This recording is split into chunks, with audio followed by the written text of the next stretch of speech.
Hello, beautiful people. Hello. I'm so happy you're here tonight. This is Pop of Color Live, a music industry late night show for colorful bands and artists. And tonight it is my immense pleasure to bring you someone in my local industry who I admire so much, Danielle Allard. Aw, thanks, Clara. Hey, Internet. So we're doing a slightly different format tonight. Basically what's going to happen is it's going to be all about going back and forth with Danielle, asking her questions, getting her insight on various things, whether it be branding as a musician and all the projects she's been up to in the community and at large. Yay. I hope I'm caffeinated enough for this conversation. You did ask for herbal, so. I know. It's because I've been caffeinating all day. I want to sleep at some point. But you said late night show, and I was like, we're going to see. We're going to see. The cats are going nuts. I'm really excited. So let's start. You're an artist. Yes. Mm-hmm. A songwriter. Mm-hmm. That's a thing that I do sometimes. I guess I should say what I do. Is that I think that was the segue for that. Segue into that. Yeah. So I play music. I started writing music a really long time ago. At this point, when I start saying how many years, like I feel myself aging when I say the numbers. But I started when I was very young. Started learning piano first, then guitar, and ukulele, and really just not wanting to sing with karaoke CDs. Like I went through that phase when I was very young. So it was nice to start learning all these instruments, and then you find different songs come out of playing those different instruments. And now I've been playing professionally, and I say professionally, like making money at it, for about 8 years now. So it's been a long journey, but a fun journey. Who are the artists you remember listening to? Oh my gosh, that's a story. So my family used to always volunteer for the Ottawa Jazz Festival. So I don't know if you've ever been to the Jazz Festival. It's normally in Confederation Park downtown. You like jazz music? For the local viewers, most people who watch are from all over the world. Oh, hi world. For me, I'm so used to just like local audience, Ottawa audience, always talking to Ottawa. So this is cool. Yeah, I'm just letting you know the context, which is why we might need to clarify a couple things. Yes, come to Ottawa and go to Confederation Park because there's a lot of cool stuff there. So your family was volunteering at Jazz Fest? Volunteering at Jazz Fest. My dad used to run all the transportation, so organizing all the vans, pick up the artists from the airport and bring them to the hotel and everything. Mm-hmm. And so I started volunteering there when I was 7 with him until I was 19. So it was a lot of years. And so those formative years, when I started being really interested in music, it was mostly jazz music. And I got the chance to ride in the van with Tony Bennett once. And so just meeting him and talking to him, and he was like the sweetest man, was really influential. I bought all of his albums. I listened to all of his music all the time. People like him and Diana Krall, and somebody who was local here who's really hit it big since is Kelly Lee Evans. So I don't know if you've met Kelly Lee, but she's phenomenal and she's so kind, and it's just, that's who you should be. Like, you're super famous in Europe and you're still super kind and personable and remember everybody by name. Like, just, I admire her so much. So I'd say when it comes to early influences, it was really those three. So you were the kid who'd sing jazz karaoke? Yes. Yes, it was always jazz karaoke. No jokes. I was always singing Tony Bennett songs. I approve. Mm-hmm. Sunny side of the street. Yeah. Mm-hmm. Yes.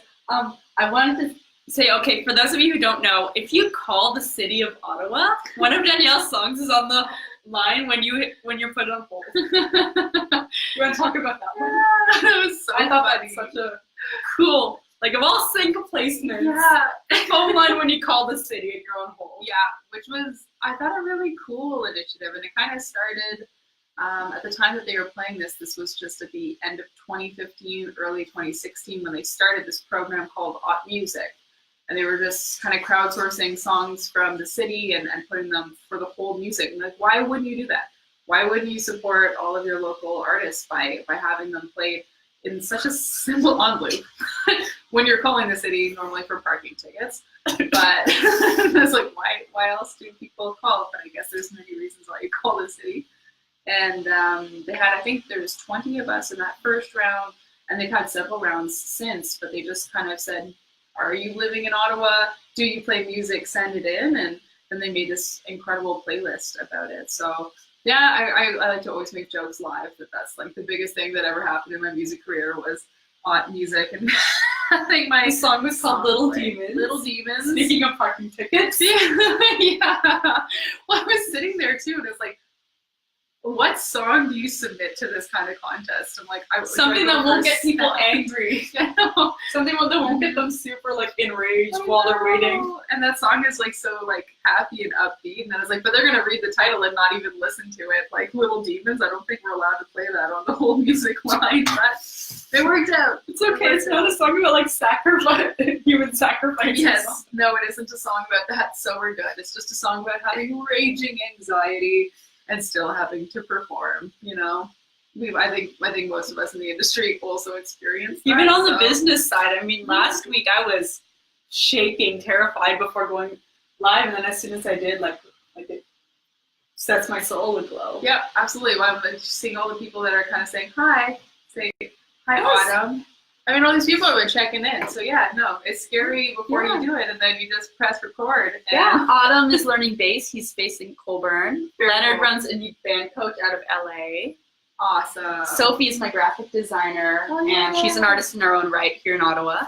Awesome. Very cool. But yeah, you know, and then we get like up to like 1,000 in the replays throughout the week. That's pretty sweet. That's pretty sweet. Late night show is worth it then. Oh, definitely. I think we have a really good audience. It's friendly, it's accessible, and we get to geek out about the music business together. Yay, nerds! We unite. Speaking of nerds, you're a teacher. Yes, I think that's an excellent segue. You're welcome. Yeah. Giant nerd. Huge nerd. Always been a huge nerd. Proud of it, too. Yeah, I teach. So what I'm supposed to say something about teaching now. Okay, so you're teaching communications at Algonquin College's Music Industry Arts program. Yeah. For the first time this year, correct? Yeah. Because when I took the program a year ago, I had no female profs. Yes. So it's nice that there's a little bit less locker room dynamics when you're the only girl in all your classes and you have no profs to like relate to. Yeah, and it's so funny because you see, and I've worked in, oh my gosh, I think over 13 different programs on campus, and you get to see which industries are extraordinarily male dominated because you see it in the classroom. So, I mean, that's how I ended up teaching at Algonquin, is because I went to a singer-songwriter workshop, and there were 2 women in the room out of like 75 people. And I like, make eye contact with her. I'm like, hey lady, what's up? And this lady is actually C. Lawrence, who's a country artist here in town.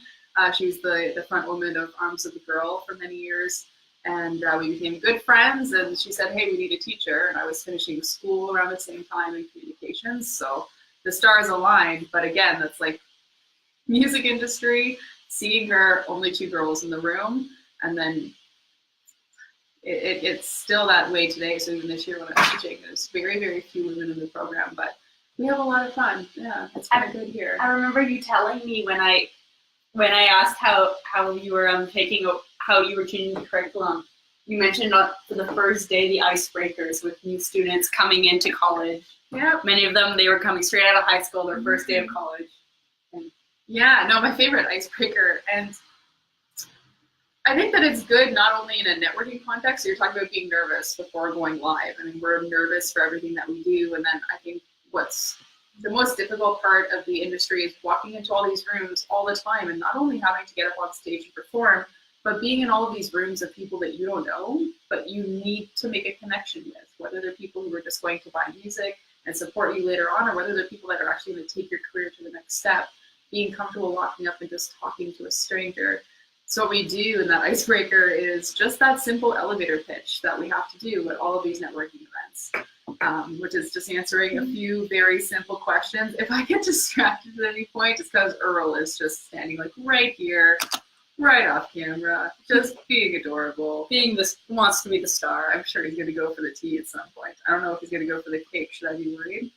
No, but you can show the birthday cake while you talk about. We got birthday So you're cake. Putting like the class of what, 20, 30? Everyone stand up, elevator pitches. Yeah. You're going to have to do them in the industry anyway. Might as well get them done on the first day. Yeah, so they walk around and they actually shake hands and they meet 10 new people.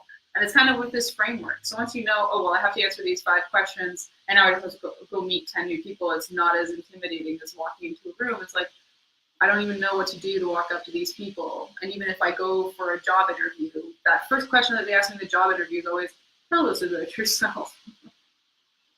That's a terrible question, because what do you want me to talk about when it comes to that? So essentially, what I told them to talk about is who are you, which is pretty much tell people your name. That's a good start in terms of introducing yourself. Generally, what industry that you're in, then going a little bit more detailed into narrow that down, like what's your niche in the industry. So if generally, like I like working in the music industry, if you're external from the industry itself, talking to somebody else, talking about your niche, like you do a lot of branding and design and things like that. Yeah. And then getting into what makes you weird. So what sets you apart? What makes you weird? I want to make a cheat sheet after this. Yes. Like Danielle's tips. We can totally. So I'll make a pretty one. Yay, please. Yes. People just subscribe to your mailing list or something to get a hold of it. Yeah, that would be awesome. And then the final one is essentially like, what's your work superpower? So you always want to kind of insert humor into things. Like I make jokes constantly because I'm super nervous, but people find that relatable. It's a really easy way to kind of break the ice and relate to people. So that's kind of that fifth thing, is it can be a hilarious superpower or legitimately what you think you're awesome at. So just those 5 things. So hit these 5 points, go around and shake people's hands. And then by the 10th time they've done it, they're like, oh, well, that was really easy. And now I know when I'm said, like somebody says, tell me about yourself, what to say at the beginning. So how do you do it? And so can you give an example of how you would do it if you follow that format? I want to try repeating it back to you. Yeah, well, it's funny because it's really, it changes. And that's the thing too, is that you need to think about it in every different situation, because in some cases, like, hi, I'm Danielle. I work in the music industry. I usually perform and I do a lot of corporate events because that's kind of my thing here in Ottawa. But the fourth part, it's not as interesting to other musicians, but it's really interesting when I'm talking to people externally. And I end up doing that more so because I'm trying to find gigs. So I'm going to events that aren't necessarily music specific, but it's business specific. So for them, if I'm just like, one of my favorite instruments to play is the ukulele. Like, people don't hear that a lot external from the music industry. So for them, hearing a weird instrument that they usually have some kind of connection to as well. Like, oh, I tried to learn the ukulele once, or I went to Hawaii. I went to Hawaii. And then people remember that about you because it's a weird thing that you said was ukulele. And then that last thing, it's everything from, if I'm feeling like I want to joke around a lot with the person, then my superpower is I can teleport, like, or I wish I could teleport, because that would make my life much easier. If I could at least bring my gear with me. Cheers. To teleport. Yeah, to teleporting. There we go. Yeah, but that's essentially like, if I was to go into a business networking event, it would be something like that. Whereas if I was doing it for music, you're trying to figure out what their need is and how you can place yourself within that need. You adapt to the person. Absolutely. Yeah, that's my biggest piece of advice when it comes to that kind of elevator pitch, is definitely knowing your audience and trying to find something that's a connection and something that's setting you apart, especially from a student perspective, because when they're learning this, it's because they're about to walk into like a job fair or something. And a lot of them just want to walk in with their resume and like hand their resume to somebody and be like, I am amazing, hire me. But that's not what somebody's going to remember after receiving 300 resumes that day. You have to be a person that makes them feel like you care about them. You've asked them some questions, and that you're somebody who said something weird that they remembered at the end of meeting those 300 people. Essentially. I'm talking a lot. Oh, you're the guest for a reason. Speaking of C. Lawrence, she was at the party you hosted. Yes. Yeah, the segues right here. Oh yeah, it's so good. Yeah, so she teaches at the college as well with me. And we really, I mean, so many things. It's just helping women is a lot of what's happened in my life. And she still supported my career to this day, and we're still good friends. And so the party that I had was for the Sexual Assault Support Center. You got the check delivered over there today, yes, I believe. Yes. Congratulations. Thank you. Yes, no, and thank you for your donation. Thank you for attending. And on December 27th, so you're not normally expecting people to leave their houses. For those of you that aren't from Ottawa, there was lots of snow and freezing rain. I don't know if there's anybody who's watching who's never seen snow. That's probably You'd be surprised. Probably likely. But yeah. But weather was bad. Weather was bad. It was cold, And but people came people out. still came. Yeah. We We had had over $600. ugly on sweater December 37th. party. Yeah. Ugly sweater party concert. Mm-hmm. We wore terrible sweaters. Well, actually, some people's sweaters were really, really I mean, lovely. I'd like to think my sweater was nice. It's They were the really candy lovely. cane one I wear on the show sometimes. It was a nice one. It was a nice one. It's called an ugly sweater party, but everybody looked fabulous. I think next year it's just going to be sweater party. That's what it's going to be. Winter sweater party. Winter sweater Holiday party. sweater. Yes. Yeah. So it was really nice, and it's just kind of collecting people. So I do a monthly show, and it was trying to collect some of those singer songwriters and kind of feature them at the end of the. And it's also just like my own holiday party, essentially. It's just as many people as I can pack in between Christmas and New Year's. Sure. It's really nice to And see. you went to all these local businesses, whether they be music businesses or just local hair salons, I believe. Yeah. Beauty salons, and you had them donate product slips. So I donated a branding consultation, for example, and there was a silent auction, Yeah. and that was all to raise money towards the support center. Yeah. So we had massage. And then the other one was an incredible guest speaker I often have in some of my classes, and his name is Gavin, and his superpower was essentially just walking around saying, I'm really good at shopping. And he is. Like, he finds things for free. Like, he's so good at kind of stacking coupons and things, and so I've had him come in to teach some of my students how to save money, because he's so phenomenal at it, and he's calculated everything. Can you know my show to teach us like how to save money on gear? Yeah, I wish. He does a lot of the toiletries and things that you need, and you spend lots of money on without even realizing how much money you spend on, like shampoo and One thing conditioner. for tours, for going to conferences. Yeah. So he's really good at that stuff. And so all those hair products and things were all donated by him. And it's because over time he just got really good at it, to a point where he just had like huge stocks of things that he'd gotten for free. His wife was like, please, can we figure something out? We need to figure out what to do with this. And then he just kind of had this realization, like, well, maybe I could give it to charity. And then that started just spiraling out of control, and he started being able to have people actually give him money because he was so good. Like, I've got $20, and now I can watch him take my $20 and buy like 5 backpacks for an after-school program. Okay, he needs a Yes. Facebook live show. Yeah, there you go. Follow him around and watch I'll that. hook you up with him, but he's the one that donated the vast majority of his products too, and he does an enormous amount for the community. He's really great. What are your thoughts on like the importance of musicians working with charities, working with causes? I mean, how do you choose the cause you want to support? Well, I think some people would also say like, oh well, you're donating to all of these charities. It's because I think all of the charities are really important. So I donate about 35 performances a year to charities. I try to do as much as I can. How many performances do you do overall? Normally between 55 and 75 a year. That's normally. And then 35 of those are charity.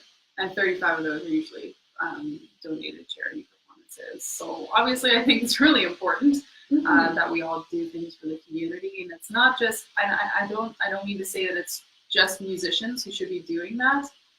Everybody should. And I think that it's, even if it's just from a volunteer perspective, you should be doing those things. Like, I was in a financial position as a musician and a student, as you well know, for a long time, where it's really hard to budget, it's really hard to make a living. So the only thing that I could donate wasn't cash, because you're just, oh, I got a paycheck, oh, there goes bills. So I could just donate those performances, and that was my way of giving back. So I think that all of us should be doing that in some form or another. Nothing crazy, like you don't have to be doing 600 volunteer hours a month, but just volunteering here and there anywhere you can. So not just on the backs of musicians, because I know we all get asked a lot for freebies. Like, it's something that Exposure. yeah. It's for a good cause. Picking the cause, and even when I'm working with my public relations students, and in some cases I've had events management students sent my way, just like, we need entertainment, and we keep reaching out and asking for free, and they keep getting mad at us.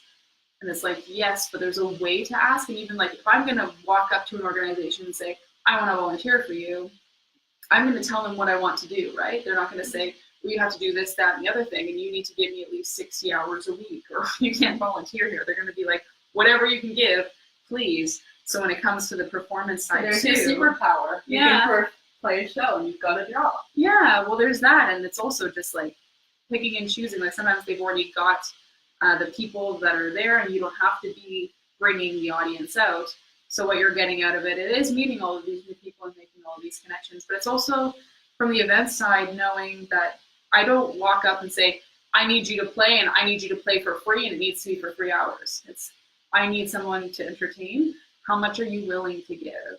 And I think that really changes the conversation, and it makes a lot of us more open to it, because I've dealt with both sides of the event planning. It's, you need to play 5 solid hours and never drink water to whatever and you're not even allowed to touch the food. Yeah, don't interact with the guests. Yeah, don't talk to anybody. So it's just, if you're asking from the charity side, it's like figuring out what you're willing to give, and you don't have to be giving constantly, but it's really nice. And all these people at the sweater party, they were all donating their performances to the cause. So I wasn't going to also on the other side say, if you're donating, you need to be there for an hour-long set. Like, people were playing about 15 minutes, and for me, that was like already a huge gift from them, is just to be there to play those 3 songs. So, yeah, definitely. Thank you so much. Let's talk about branding, and let me introduce Earl. Because he's hanging around because the lights are warm. He likes Danielle. This is Earl. We get along. I'm very allergic to cats, but I want to hold him up against my face, and we're probably going to do that when the camera's off later. Right, Earl? Yeah. So let's talk about branding, because we have the loveliest conversations going back and forth off camera when it comes to that. Yeah. You're known around town as the chameleon girl. I don't know if you knew that. I did know that. I knew that very well. I had somebody. Where does that come from? I promoted this with the hat, with the little emoji of a lizard. So now we're gonna have to explain it. Mm-hmm. I had somebody at a networking event last week tell me that they didn't recognize me because they were used to, like, didn't you used to have green hair or something? And I'm like, well, I had green skin in most of my photos. They're like, that's it. That's why I don't recognize you. I'm like, yes, because my skin isn't green today. Sorry, I didn't come to this event fully painted.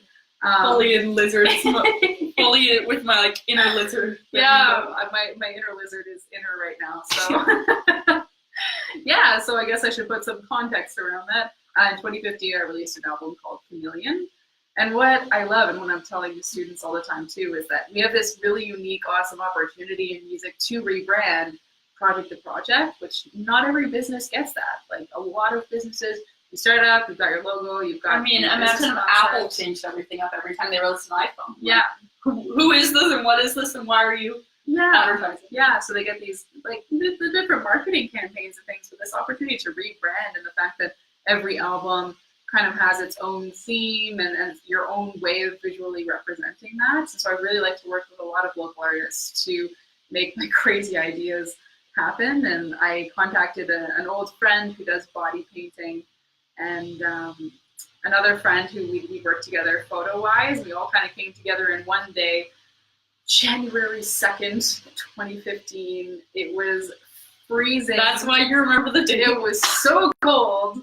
And there was a snowstorm outside, and then we decided to spend 6 hours painting me from head to toe. And then another 4 hours taking the photos, and then obviously on both sides of it was all the setup and then all the tear down. So it was a 12-hour day. It was a very long day. And I was starving at the end, so we actually went to the Dunn's and we got some smoked meat sandwiches afterwards, and I was still fully painted from head to toe. I didn't care.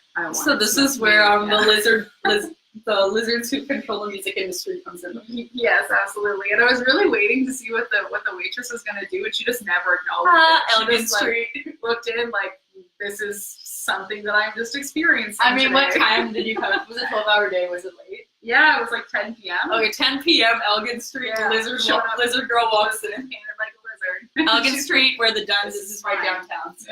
Yeah. Just for those of you who don't know. Like, yeah. Lizard girl walks in.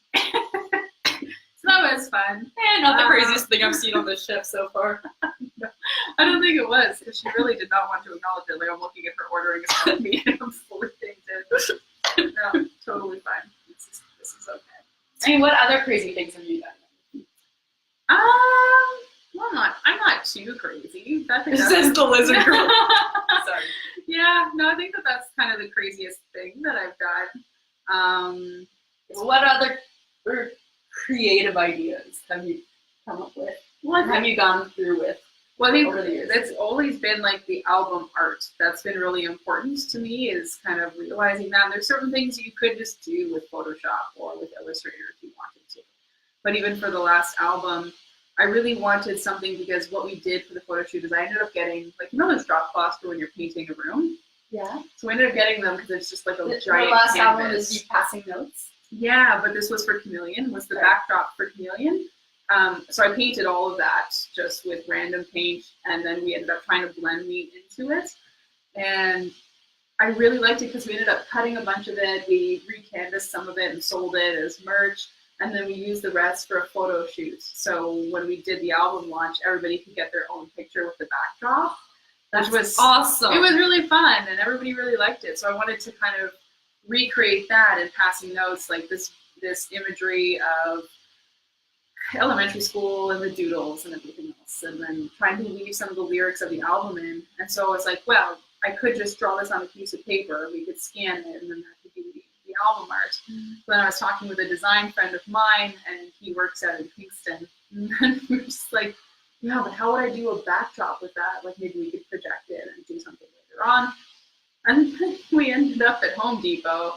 We were cutting some plywood, and obviously I'm insane, so like we cut the pieces too big and couldn't fit them in the car. And we had to get them cut a little bit smaller. And so it's pretty much like your whole wall here, that it's just these massive, massive pieces of plywood. So it's probably that big, and I got 8 of them.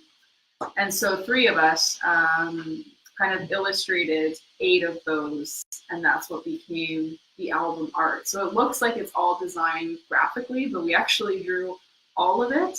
And then my designer ended up going through and recutting all of it to make it look like pieces of paper. But we ended up mounting all of that for the CD release, so that people could take pictures in front of it, which was really cool.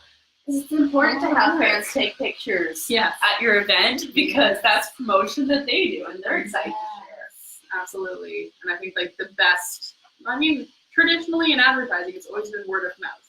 And though we have social media, it's still the same, but it's still just digital word of mouth. So no amount of glossy magazines are going to convince me to buy a new lipstick the way you would if you, as my friend saying, oh my gosh, this lipstick is amazing. Yep. Same idea when it comes to events and music. Absolutely. Oh, you're so perfect. Oh, I think Earl's going to have a nap now, guys. He's got the blanket in his mouth, and he tucks Louise in. He like brings it over to Louise and tucks her in. So cute. Sorry, sidetracked. I told you, I get easily distracted. So you obviously are very creative when it comes to merch ideas too. Well, I like to think so. I mean, you had the chameleon. If you took chameleon canvas and you put that into as merch, what other merch items have you had over the years?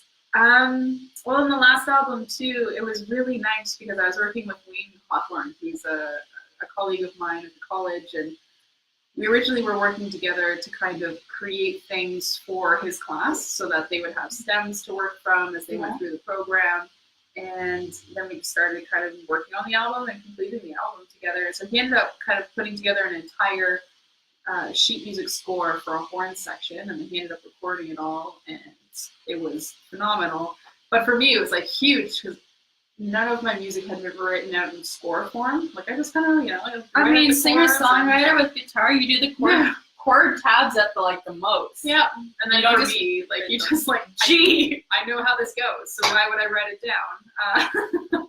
So we had it all written out. So what we did is we ended up printing a lot of those and framing them for the CD release party, and things like, I work with a lot of charities. So one of those charities is called Music Ability, and it's for people with developmental disabilities and things like that who are trying to kind of create a community through music. And they do really beautiful work, and the whole team, they're super great. So I play a lot of their fundraisers. And in turn, like they actually have a program where they teach them kind of art and craft and things to sell to bring money back in the program. So I ended up paying them to create a whole suite of chameleon magnets.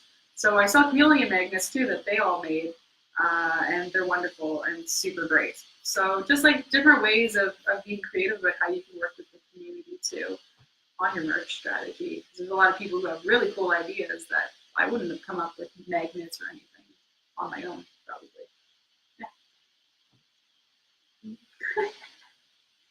Do you have a business strategy? You're obviously very ingrained locally, but do you have any kind of strategy when it comes to growing locally? Are you ever worried you're going to hit like the max? I mean, our city's what, 1 million people? Yeah. And growing. I think it's 1.2 now.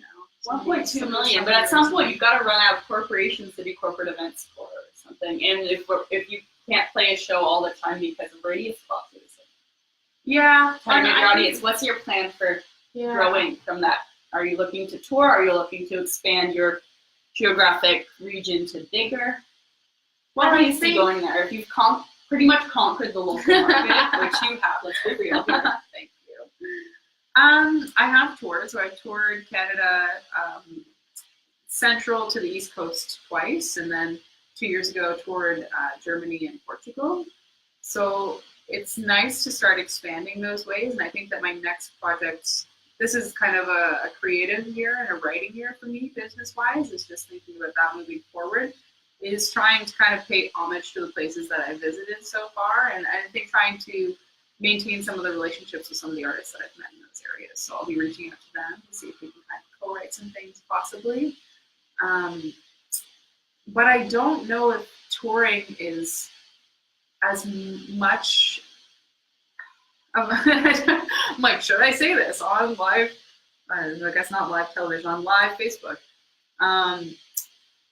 You can do so much with the internet now, and touring is extremely expensive. And so for me, even a radius. Oh, don't worry, that's the belief system my audience has. Okay. I think I have my audience too. Don't worry about it. We're here to. So I'm like, should I say stop touring? No, because touring is awesome. Not stop touring. Most of the musicians watching know it's expensive. You don't have to break this news to them. Yeah, and I think if you're building it into, I'm going on vacation and these are some things that I'd like to see, and then I can book a show here and there. I think that's a better way of going about it than I'm just starting and I'm going to book this show and that show, and I need to make my money. It's really hard. Like for the most part, you're going to break even, and I think that you need to see it as what events are you going to go to in those cities too to meet people. Because I think that my second time in the East Coast was so much more successful, and I got so much more media and so many more people at shows, because the first time around, I made an effort to go out and meet people before and after. They weren't even in the venue. They were at venues around the venue, and just walking up and being like, hey guys, like I'm just going through here. And I think that my European strategy was even better because I wasn't booking shows with a radius clause. What I was trying to do was those kind of feature open mic nights where sometimes they're paying you in a gift card, sometimes they're paying you with a meal, and they're like, that's really cool. But you're going in and you're playing full rooms. And that's the key when you're doing that first tour, is trying to make enough connections that when you go back a second time, people remember you. People remember you. You're not paying for sound and paying venue fees and paying somebody to go poster an entire city that you've never stepped foot in before. That makes a lot of sense. That's really smart. Yeah, so Germany was just incredible, and I met so many people, and it was just through this kind of trying to be the feature at an open mic, or Germany especially, they have really cool variety shows, and that's kind of their model for a lot of the nights at different venues. Was just, I was directly after a German ventriloquist, and then like right before a German comedian at some of these things. So I think that it's part of a long-term strategy, but I also love teaching. And teaching keeps me here at least 10 months of the year. So for the other two, I can be a little more versatile. But I think this year it's really, especially after last year releasing the album and doing some shows, and I played a lot in December. I don't know if you ever necessarily run dry. I think this year's been a nice year because I haven't had to do as much work booking. I don't have to reach out as much because like you build your network over time. And then once I've played those shows, word of mouth goes out, and now this year has been playing friends of friends. So next year we'll be playing friends of those friends. Drop a pebble into the water. Yeah, so I think that you don't look at it necessarily as like, I've already played everything I could ever play, because new things will keep coming up. And I think that my strategy now is to try to write the next part, maintaining some of those relationships I've built through touring.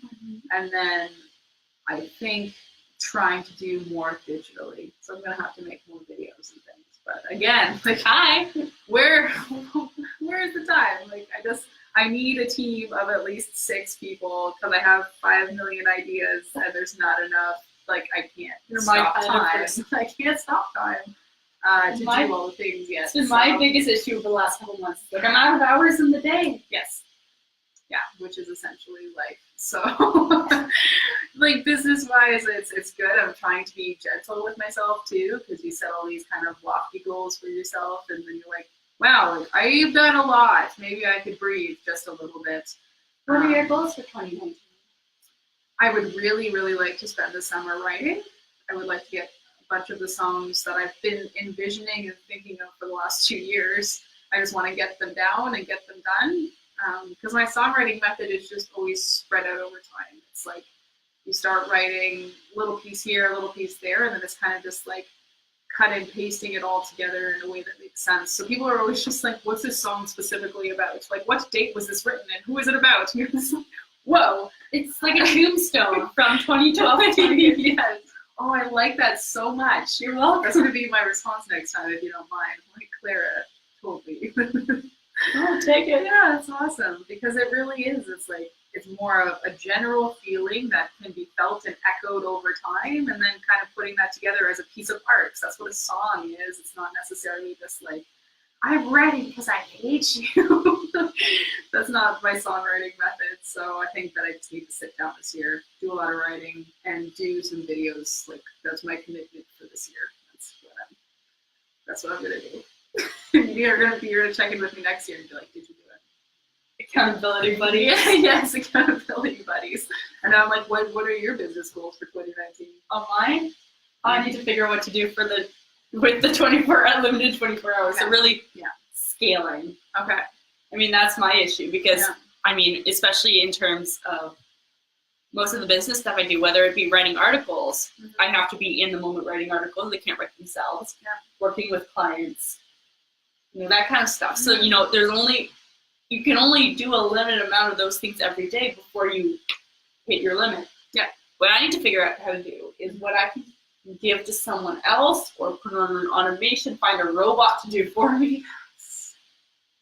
Yes, robots. So that I can not. Yeah. So that I can take on more of the things that I like doing, or that, are more important. So, a robot can't write my articles or host my live show for me. But until 2025, no.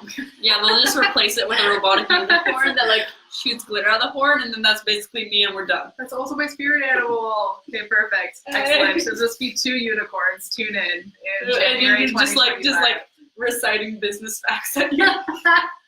Okay, but so that's something that can't quite be replaced at this point. Yes. But thinking, do I really need to take the bus as much? I mean, I don't have a car, but if I'm going somewhere very far that requires 3 bus changes to get there, it was cheaper to take an Uber. Yes, it costs more than the $3.75. Yeah. But if I can get there and back faster to get this one thing done, I can get back to working.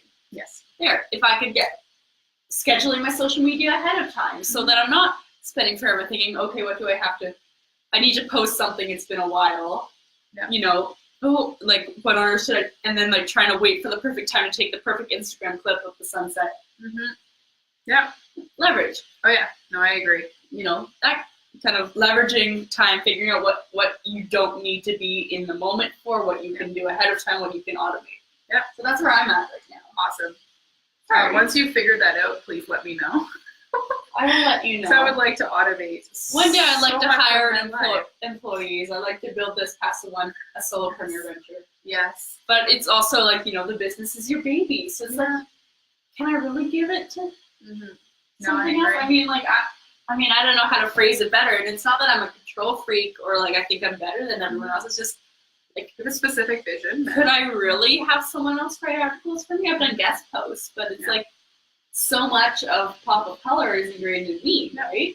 So it's like, how much can you give to someone else and still feel like you're running the show? Yeah, no, I agree. So that's where I'm coming from. By the way, I've linked all Danielle's social media links in the description of this video, so you should go follow her. So before I forget, we could be friends. Yes, the three of us are all friends. And girl. Louise is here somewhere. Yeah, she's causing mayhem over. I hear noise in the dining room, I believe. Oh my god. Anything left you want to plug or say before we sign off for the night? I'm so happy you came. Thank you so much for. I'm happy to be here. It meant a lot that you invited me. Of course, you always have so much interesting things. You know. Yes, my birthday was last Friday, the 11th, and Danielle can't come to my little party, so sad. Well, it's an afternoon, and if it was Thursday. I picked an afternoon because I figured everyone would have gigs in the evening. I know, and it was perfect. And then I was like, I do the thing where I've got a day job, and then also, I've got a really long class on Wednesday, which is abnormal. But I'm sorry. But I know it's going to be awesome because a birthday jam is always an awesome idea that is lots of fun. But in terms of things to plug, I'm not quite sure, other than we were talking about women in the music industry, and being the only woman in your class. Yes, locker rooms. Yes, and then there's one really incredible series. So if you are watching and you're in Ottawa, it's called Girls to the Front, and it's run by Julie Corrigan, and she's been doing it for so long, and it's just a really, really great series. It's at Irene's. I'm playing it next Monday, the 21st, which will be fun. Follow Danielle on social media so you can be reminded and keep. Super fun. And another really great female singer-songwriter is Crystalina. Super lovely. She's so nice. I sang back up in our Hallelujah video. Oh, really? Okay. Yes, I was hidden by the grand piano, but that's another story. Okay. Music just for the ears, not the eyes. I was supposed to be able to go to that, but then again, I was stuck at the college, so I'm sad that I missed that now. So back to plugging Crystalina. Yeah, she's got her birthday show on the 26th at the Atomic Rooster, so she's raising money for her album, which is awesome, and we should all support that, so I'm playing at that to help her raise some money for her album. But that's really, that's what I got coming up, and I'm being okay with that. I'm good with that for now, because I just want to, again, I think that we're all being, all the time, very hard on ourselves. What's the next goal? I did this thing, that's great, and we just move on, and we never take a moment to breathe or a moment to celebrate, and so to be grateful. Yeah, and so I tell my students that at the end of the semester too. We always take a beat just to be look at what you just did in the last 15 weeks. And in some cases, our PR program, my level ones are taking 8 courses at the same time while working and dealing with family and just dealing with living on their own for the first time. Some of them. Oh, living on their own. Yeah. So it's out of high school, straight into. Yeah, so mad respect, and a lot of them I speak 5 languages, and I'm taking a course in my 5th language, and I'm so sorry for my terrible English. I'm what are you talking about? You speak 5 languages. How you speak better than us? And we're songwriters. That's amazing. So just taking that moment to be grateful, and so this year now finding my place and just being in these 2 programs that I really love, and the college is being gentle with me this year, and so I'm being gentle with myself just by being I didn't want to go on 5 tours and do all of the festivals, because I did that the last few years, and now it's just okay, I'm going to be okay with whatever comes this year, and it's really going to be a creative year. So again, even if it's social media stuff, prepping things in advance so I don't feel as overwhelmed by the time what year is it? 2020 rolls around. I was it was going to be by the time 2019 gets here. Surprise! It's 2019. I think that's the verbal equivalent to writing an 8 and then stretching up the. I think that was exactly it. It was stretching up the line. Yeah. No, wait, no, 2019 anymore. I think Earl's going to eat your arm now. He's dropping hints of where he wants to be scratched next. I love it. Louise, get over here. You gotta come say goodbye. Louise. No. Louise. Well, jeez. Thank you so much for joining us tonight. So happy. Once again, links in the description to go follow Danielle in all her social media is that I put there. There are also more if you follow on the website. Thank you so much for tuning in. Stay colorful, be good to each other. I will see you next week.